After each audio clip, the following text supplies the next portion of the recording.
welcome to Mini Lotr. This is Lemmy. Today I'm gonna show you how I base some miniatures from the Millard strategy battle game. I'm gonna show you with this warrior of Rohan and his brothers, and the Moria goblin I had lying spare. Today I'm also gonna use mainly the army painter stuff, mainly brown battleground sand, meadow flowers, woodland tuft, lowland shrubs, all from the army painter. For the goblin I'm gonna use vallejo diorama effects and matte varnish. I'm also gonna use podge for the battleground sand, and for the goblin I'm gonna go for an autumn theme. So I'm gonna use some miniature leaves as well. I don't know how to pronounce the company's name, so I'm just gonna put it in the description down below. These are the tufts I'm gonna use. And the battleground sand. It came out a little lighter than I expected. On the picture it was a little bit more dark, but I think it's gonna look great. Let's find out. So I start by taking my grass tufts, my meadow flowers, my woodland tuft, checking them out, and they seem about the right size for Miller strategy battle game. I was a little bit afraid they would be a little bit too big, but they look about the right size. You have bigger clumps of flowers and grass and smaller clumps, and there are 77 in each packet. And they're pretty cheap, so all in all a good deal if you ask me. So let's find out if they actually look good on miniatures. So let's start with this warrior of Rohan. I coat his base in podge, so the sand has something to grip onto. It's usually why you use glue. Just trying to not get it on the feet or the coat and the cape of the model itself. Some minis are easier to do that than others. This one was a little bit more difficult. I also used the spudger thingy majig from Games Workshop. There are other better and cheaper alternatives for this, so yeah, it's a one-time thing. I bought it. After this I dunk it in some battleground sand. I scrape away the excess. Got some glue on the rim of the base, just wipe it away with your thumb as well, or any finger.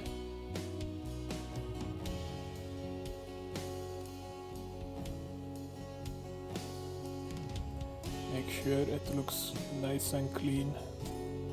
And don't worry if the battleground doesn't cover everything perfectly. If some black spots shine through, you can always put the tuft on top of that.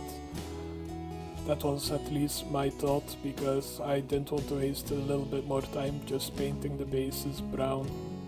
I don't care about the rim color. So here is a 500 times sped up footage of me basing all the other miniatures like this.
Right, and after you're done doing this, just like me, and the glue has dried, you can start adding some tufts. I think these tufts work surprisingly well together, even though the greens aren't as close as I would like them to, but make sure they grab a little bit more attention that way. So after you drop the mini 50 times like I did, you can start gently pressing the flowers, the bushes, the grass tufts onto the base. And so far so good in my opinion. But the true test is, put your models all together and see how they look. Never judge a model on its own, always put them in a group. Those are some wise words, and they're totally not mine. And again, some sped up footage of me basing the other warriors, trying to mix things up, making sure not every base looks exactly the same, even though I don't have a lot of different tufts to use.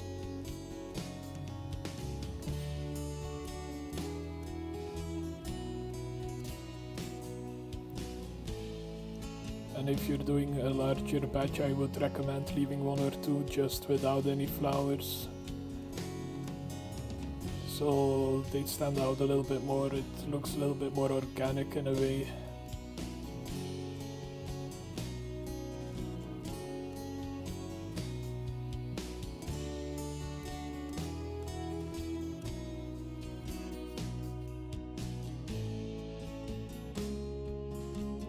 They're already looking good together if you ask me. Now with the goblin, I used the diorama effects dark earth, and I experimented a little bit with what's too thick, what's too thin, and those are the leaves. I combined the radish leaves and the yellowish brownish leaves together. So here see me experimenting with some thickness, seeing how thick you can go without it affecting the drying time too much. The box itself says about 48 minutes to dry completely, and in some parts I went way too thick and it took about an hour or two to dry completely. So yeah, if you're using this, just test it out. This is a time lapse of the first hour drying, and you can see it's slowly turning less moist. But you can also see that the parts that I left way too thick are still a little bit shiny by the end of this.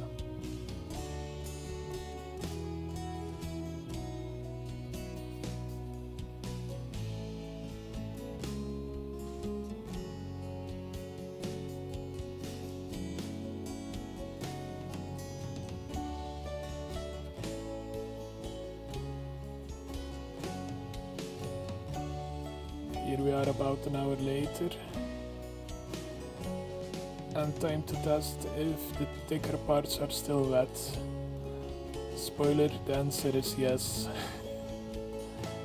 So I left it to dry. I was planning about 30 minutes, but I kind of forgot about it, so here is a time lapse of about an hour and a half again of it drying. Fascinating footage, I know. You're watching paint dry today.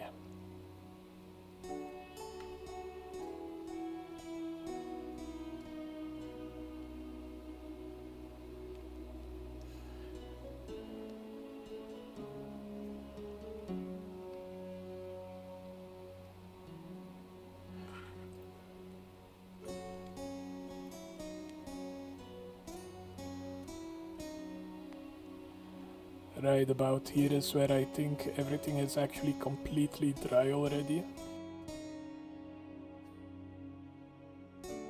But still it took me 40 more minutes, give or take, to come back and shut down the recording, and yeah. But I can say it already looks pretty good, a nice ground texture. If you want it a little bit lighter, you can give the dry brush of a slightly lighter brown, maybe even bone colored. Now I used matte varnish as a sort of glue that would dry completely matte so you wouldn't notice it was glued. And I took my leaves and sprinkled a couple on top of the varnish. And after I've done that, I tried to dab a little bit of varnish on top of it to seal it so it wouldn't go anywhere. Don't waste a single leaf.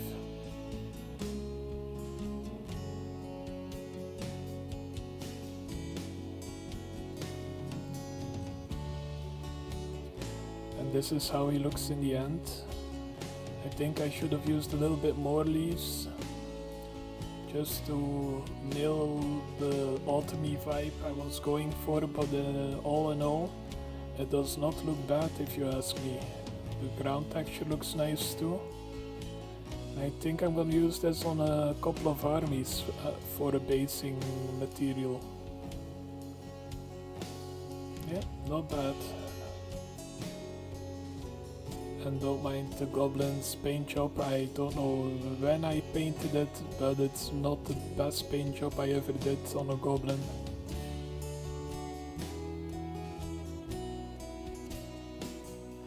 So now I'm gonna show you how my rangers look. I used real leaves for that, and I dried them out and crushed them as best as I could. And practically did the same thing as with the fake leaves from the company I can't pronounce. And I think if I used fake leaves on top of the real leaves, it would give a little bit more definition and would complete the look. So that's maybe something you should keep in the back of your mind. If it's autumn, just gather a bunch of leaves if you live near a forest. And these are the Rohan warriors all completed. And I think the base looks pretty good. All in all, I would recommend everything I used today. It gives a nice end result, it's very quick and easy to do. There are people who spend about as much time doing the base as painting the entire model. I like to do bases quick and easy, and this is as quick and easy as it comes. I really love the end result, and you're probably gonna see this more in some future videos, maybe how to paint a Rohan warrior video, maybe something else. Let me know what you would like to see. So that's it for today. If you liked it, give the like, subscribe, share with a friend if you think it was helpful as well. And I hope to see you in the next one. See ya!